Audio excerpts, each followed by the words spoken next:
यहाँ से हमारा second part of set off and carry forward of losses start होता है।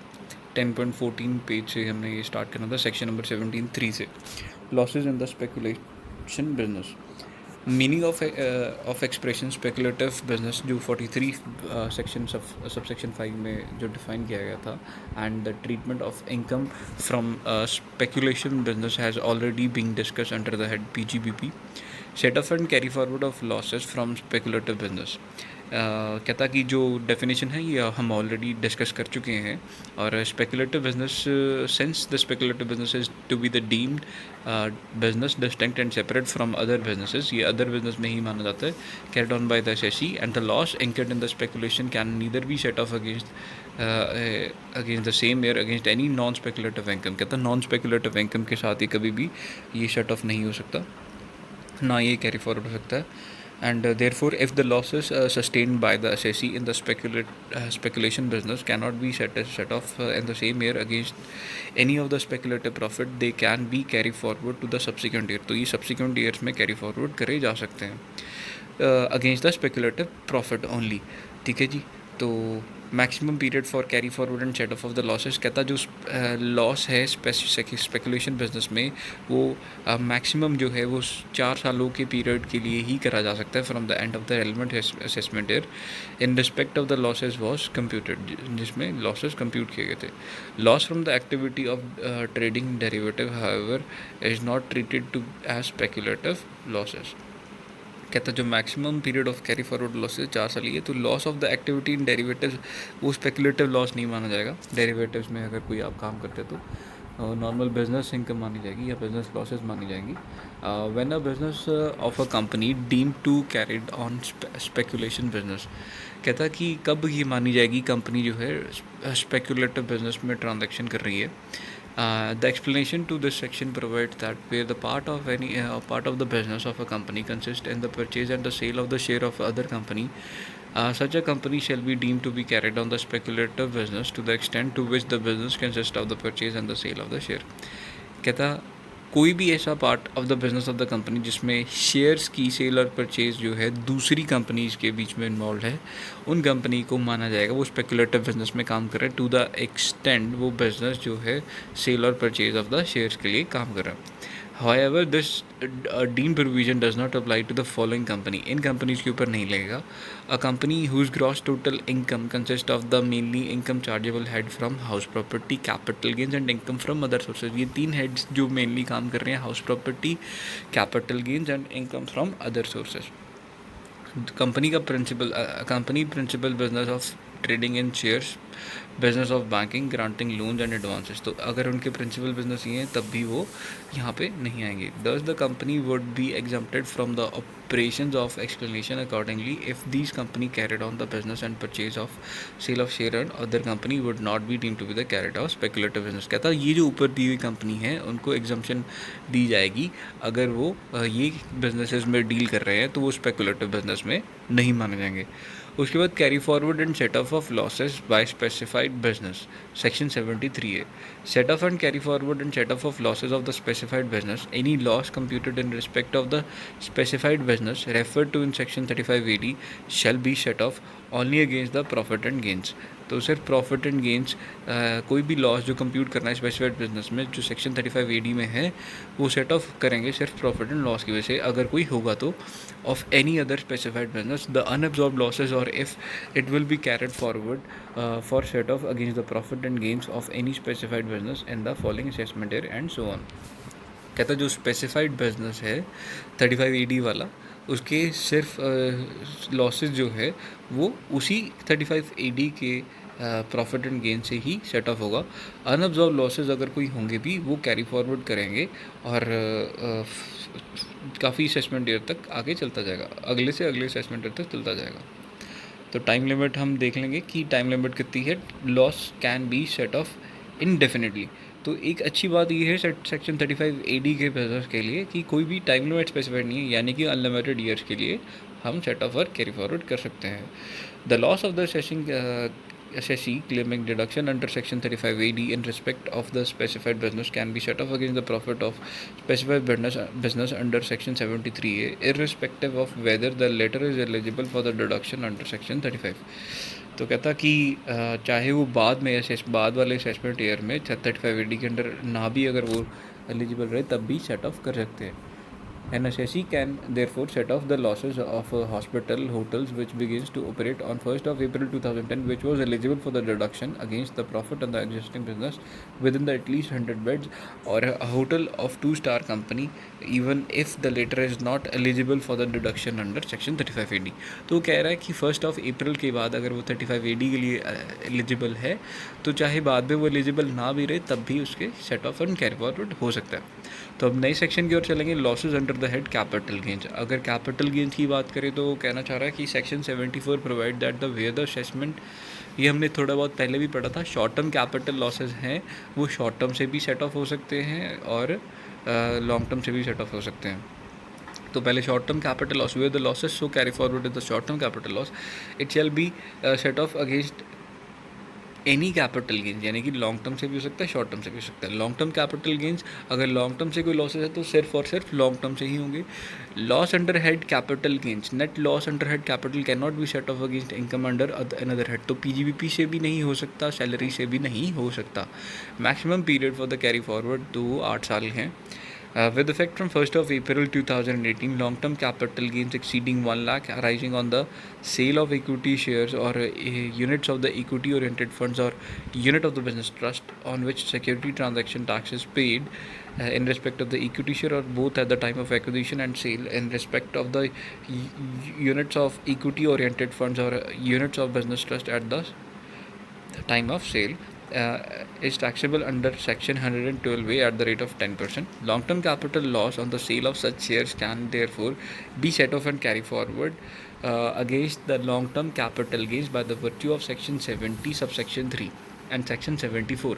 तो बड़ी सिंपल सी बात कह रहा है. कहता है 1 अप्रैल के बाद अगर कोई भी long term capital gain 1 lakh से ज़्यादा एक्सीड होता है इक्विटी शेयर को बेचने के लिए, इक्विटी ओरिएंटेड फंड्स को बेचने के लिए या यूनिट ऑफ बिजनेस ट्रस्ट को बेचने के लिए जिसके ऊपर सिक्योरिटी ट्रांजैक्शन टैक्स पे करना है, तो in respect of equity share और both at the time of acquisition of the shares and मतलब अगर उसने एक्विजिशन के टाइम पे सिक्योरिटी ट्रांजैक्शन टैक्स पे करा और in respect of the equity oriented funds या जो भी unit trust at the time of sale pay करे तो लॉन्ग टर्म कैपिटल जो गेन हुआ है 112 एक अंडर 10% के अकॉर्डिंगली टैक्सेबल किया जाएगा. और अगर लॉस है लॉन्ग टर्म तो इसी जो लॉन्ग टर्म कैपिटल गेन्स के साथ ही सेक्शन 70 एंड सेक्शन 74 के अकॉर्डिंगली टैक्स किया जाएगा, टैक्सेबल किया जाएगा.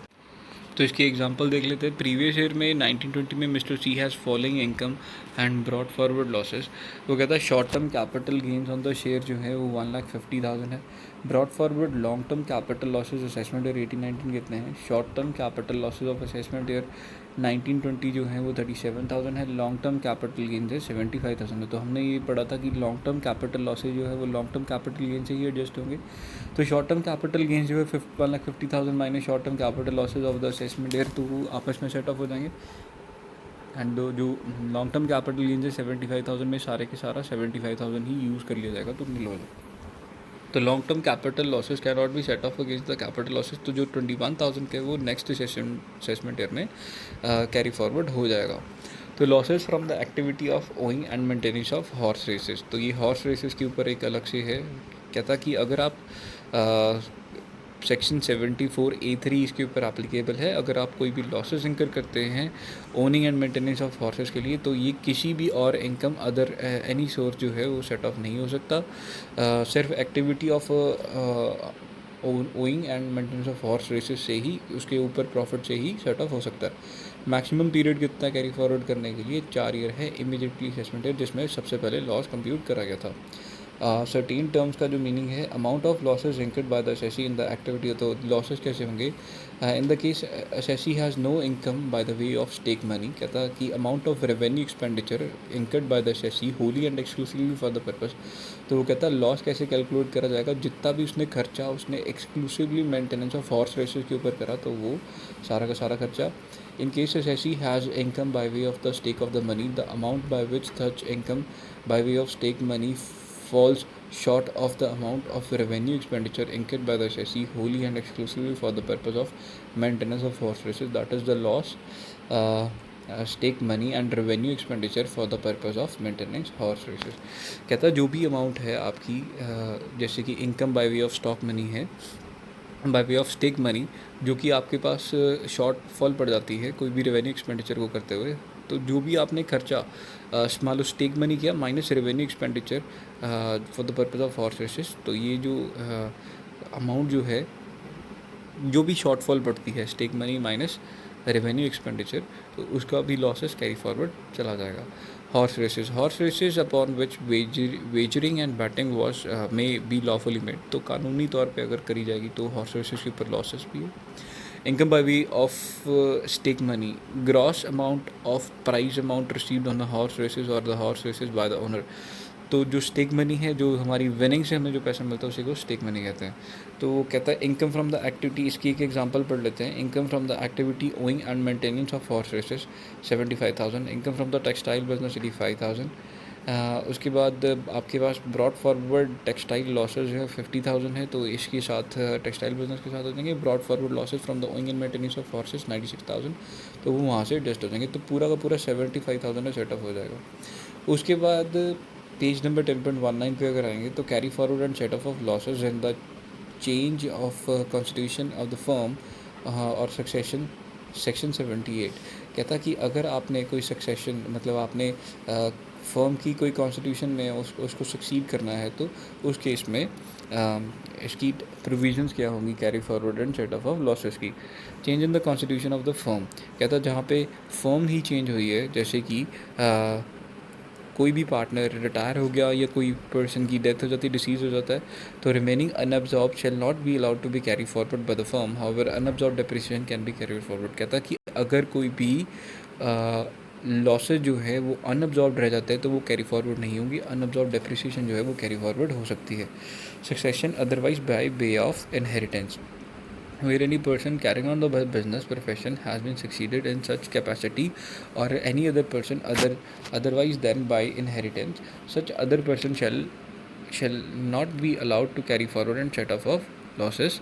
वो क्या कहना चाह रहा है, कहता कि अगर कोई भी सक्सेशन जो है इनहेरिटेंस ने की है और कोई और पर्सन यानी कोई और पर्सन बिजनेस एंड प्रोफेशन चला रहा था और उसका ही बिजनेस जो है वो सक्सेशन में इनहेरिटेंस में चला गया, तो दूसरे पर्सन को carry forward and set off losses नहीं मिलेगा जो भी प्रीडिसेसर ने बियर करा था। सक्सेशन बाय इनहेरिटेंस, सॉरी यहाँ पे वर्डिंग की दिक्कत होगी, सक्सेशन अदरवाइज बाय इनहेरिटेंस, यानी कि इनहेरिटेंस के अलावा अगर किसी और बंदे को मैंने बिजनेस ट्रांसफ़र करा तो उसमें set off and carry forward losses नहीं मिलेगा, और अगर इनहेरिटेंस में यानी कि दादा पापा से मिला है तो इनहेरिटेंस में तो लीगल हेयर्स को set off and carry forward losses available हो जाएगा। ठीक है जी। In the case where the firm carry forward losses of the producer, ठीक है, तो फर्म को मिल जाएगा। Carry forward of losses section number 79 क्या कहता है, carry forward and set off losses in the case of closely held company. अभी क्लोजली हेल्ड कंपनी है, carry forward and set off losses in the closely not being eligible for the startup refer to in section 80 IC। In the case of the company, ये नई amendment है ये section.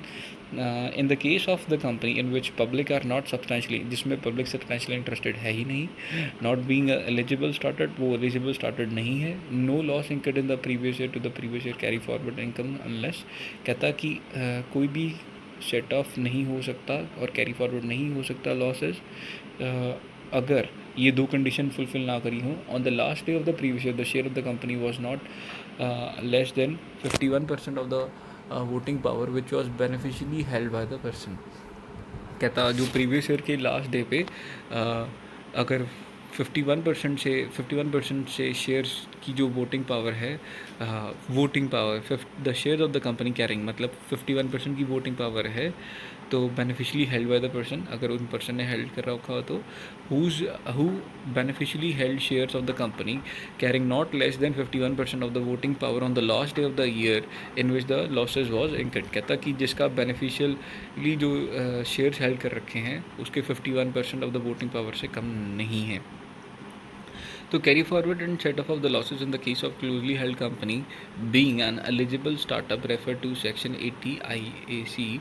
In the case of the company in which the public are not substantially interested but being an eligible startup as referred to 80 IAC, any unabsorbed liability shall be allowed to the carry forward in the set of the previous year if either of the conditions are satisfied.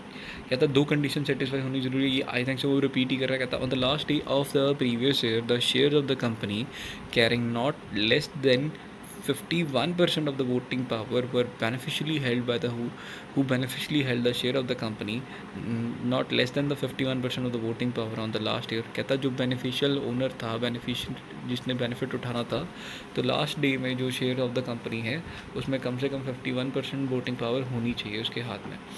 All the shareholder of such company who held the shares carrying voting power on the last day of the previous year or the year in which the losses were incurred continue to hold the share on the last day of such previous year in which the losses is to be set off and losses have been incurred during the period of 7 years from the beginning of the incorporation of the such company. कहता जितने भी share holder of the company हैं जिन्होंने कोई voting power वाले share hold कर रखे हुए हैं लास्ट प्रीवियस डे के ऊपर प्रीवियस ईयर के in which losses was incurred continue to hold दो share on the last day of such previous year, और वो कंटिन्यू रखेंगे last day of the previous year के जहाँ पे सेट ऑफ और carry forward of the losses करने हैं incurred during the period of 7 years from the beginning of the year of incorporation. तो कहता कि सच लॉसेज जो है वो इंकर करे हैं the period of 7 years from the beginning of the year of the incorporation of such company. तो कहता ड्यूरिंग द पीरियड जो 7 years from the beginning of the years of the incorporation of the company है. हाँ, तो 7 साल जो हैं उस कंपनी के इनकॉर्पोरेशन के वो कैरी फॉरवर्ड कर सकता है. ठीक है जी. तो नॉन एप्लीकेबिलिटी ऑफ रिस्ट्रिक्शन, ये रिस्ट्रिक्शन कहाँ पे एप्लीकेबल नहीं होगी where there is a change in the voting power and share holding take place in the previous year consequently upon the death of the share holders on account of transfer of shares और by the way of gift to any relatives of the share holder making such gift. कहता जहाँ पे voting power है या share holding जो take place करते हैं in the previous year consequently upon the death of the share holder on account of the transfer of shares by the way of gift और any relative of the share holder making such gift.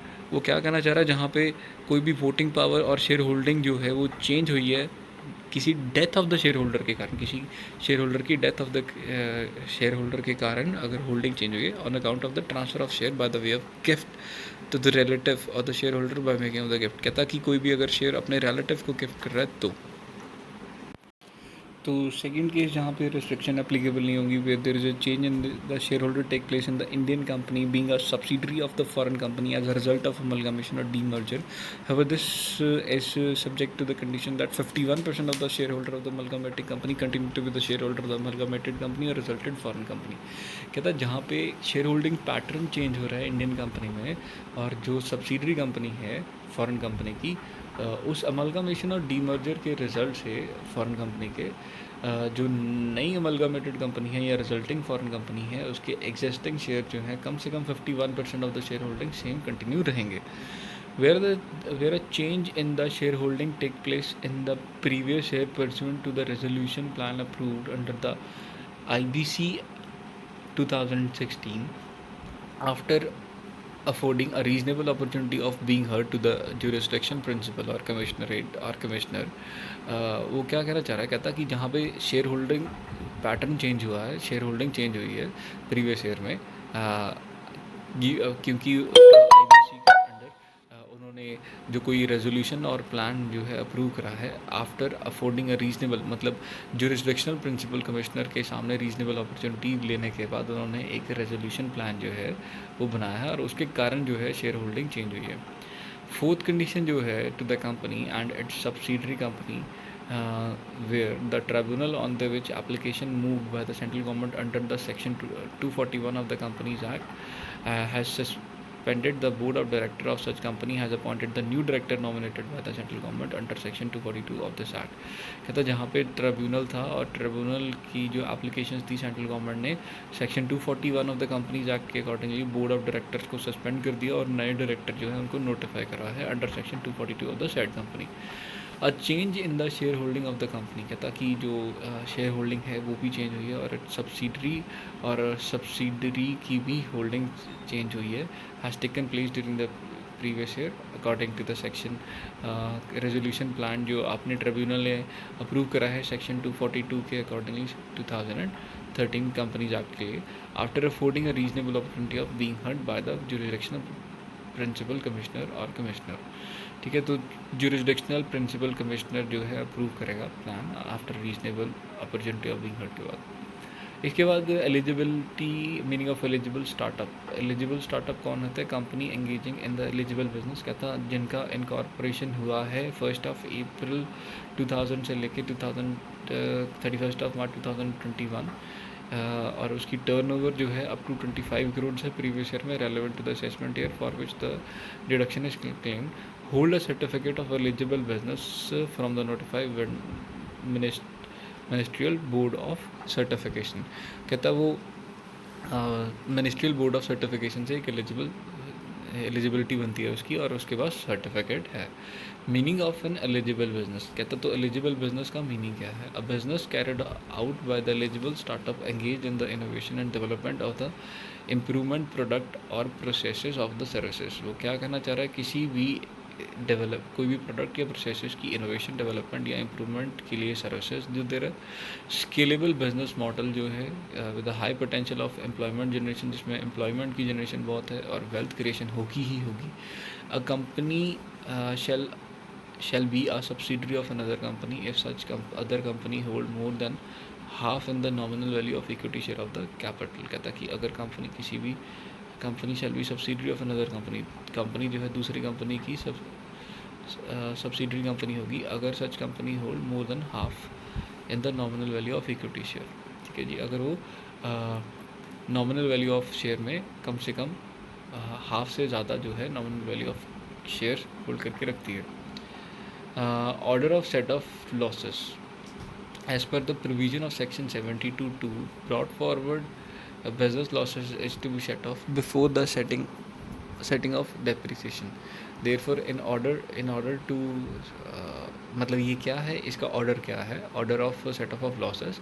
तो current year की सबसे पहले depreciation होगी, और current year के capital expenditure जो scientific research के होंगे, and current year expenditure on family planning to the extend allowed, जितने भी एक्सटेंड तक उसको अलाउ करेंगे। Brought forward losses from business and profession section 72(1) के अंडर, अनअब्जॉर्ब डेप्रिसिएशन 32(2) के लिए सबसे पहले करंट ईयर की डेप्रिसिएशन, और कोई भी साइंटिफिक रिसर्च के ऊपर कोई कैपिटल एक्सपेंडिचर कर रहा है या फैमिली प्लानिंग के ऊपर कोई एक्सपेंडिचर कर रहा है, उसके बाद ब्रॉट फॉरवर्ड बिजनेस लॉसेस, फिर unabsorbed depreciation, unabsorbed capital expenditure of scientific research, unabsorbed expenditure on the family planning.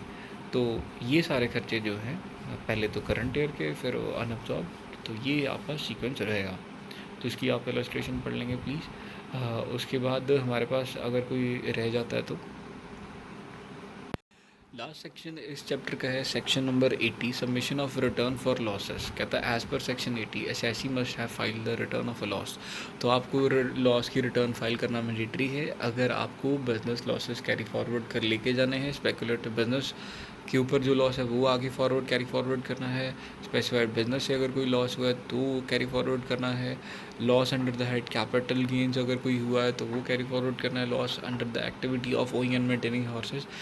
तो दूसरे शब्दों में इसको अगर कहें तो अगर आप रिटर्न नहीं फाइल करेंगे लॉसेस की तो आपको ये लॉस को कैरी फॉरवर्ड नहीं किया जा सकता। जो सेक्शन 139(1) के अंडर जो आपको टाइम अलाउड है उसके अंदर करना है। However this condition does not apply to a loss from house property carry forward under section 71(b) and unabsorbed depreciation can be carried forward if the loss of return has not been filed। तो यहाँ पे एक important point है, यह MCQ भी बन सकता है। जहाँ पे हाउस प्रॉपर्टी की बात करी जाए तो अगर आप रिटर्न जो लॉस की नहीं भी फाइल करते तो तब भी आपको ये कैरी फॉरवर्ड कर सकते हैं। इसके लॉसेस तब भी आप कैरी फॉरवर्ड करते हैं विदाउट फाइलिंग ऑफ रिटर्न। तो ये चैप्टर इसी के साथ ख़त्म होता है। प्लीज़ आप इसके बाद वाली जो एक्सरसाइज है वो कर लीजिएगा। अगर कोई भी इसमें प्रॉब्लम आए तो कमेंट सेक्शन में प्लीज़ बता दीजिएगा। एंड आई होप ये आपको वीडियो हेल्पफुल रही होगी, और प्लीज़ सब्सक्राइब करें चैनल को ताकि और चैप्टर्स की नोटिफिकेशन आपको मिलती रहे। Thank you so much.